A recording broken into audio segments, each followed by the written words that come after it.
I was very, very unhappy, but at the same time, really happy. You know, I'd got everything I ever wanted, but at the same time, I was miserable. Um, and I couldn't tell anyone about it. I couldn't talk to anyone because nobody, I don't think anybody would have understood, because nobody wanted to hear it. And when I finally did confide and open up into one of the producers about how bad it was and how bad I was really feeling, they literally just said, we've only got 3 days left of filming. Let's just get through these next 3 days and then that'll be it. You know, you can have a break for the next few months. And it's like, thanks. And you have to go downstairs and like smile in front of the camera. And it's like that no one cared. No one, everyone was so overworked as well that nobody had the energy to take on board my issues. It was just turn up, shut up, and just get on and stop causing trouble and stop making, you know, being annoying. Just be easy, just shut up and carry on. And that was really hard because obviously I wasn't used to that. I'm used to, if I have a problem, speaking about it or talking about it or saying that I have a problem. So to be kind of like shushed, I found really, really hard. And I just wasn't expecting, I suppose I wasn't expecting the high levels of criticism.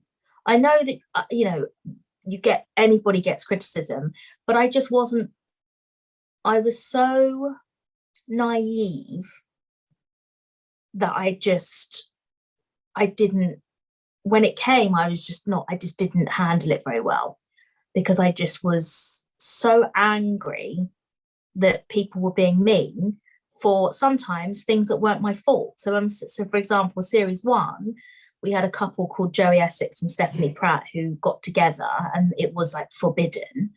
And the producers forced me, and I say forced, and I know that you have an option, but I really didn't feel like I had an option. This was series 1.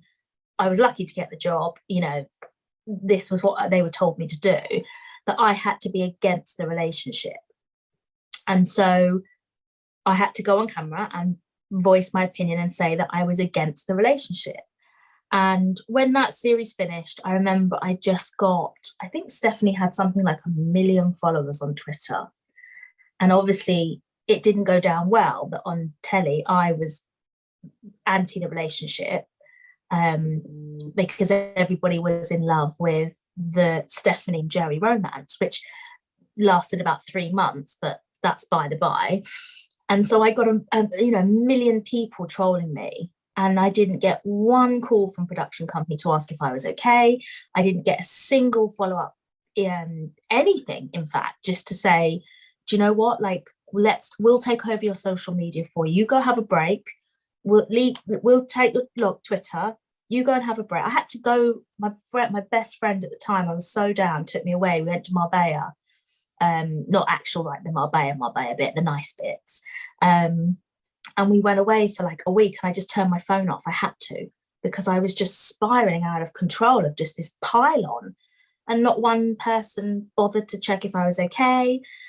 Nobody cared, because at the time, Joey and Stephanie were like this young hot dream, and I was the evil queen that was against them. And you know, it took 3 months later before they broke up, and people were like, oh, okay, so she was right. And it's like, yeah, but it's too late. I've already had 1 million people tell me to go kill myself because they hate me. So it was a lot tougher than I expected. And I thought I had a really thick skin, and it turned out I really didn't. I was a sort of glutton for punishment. I would go on to social media. I would argue back with people. I'd try and get my point across.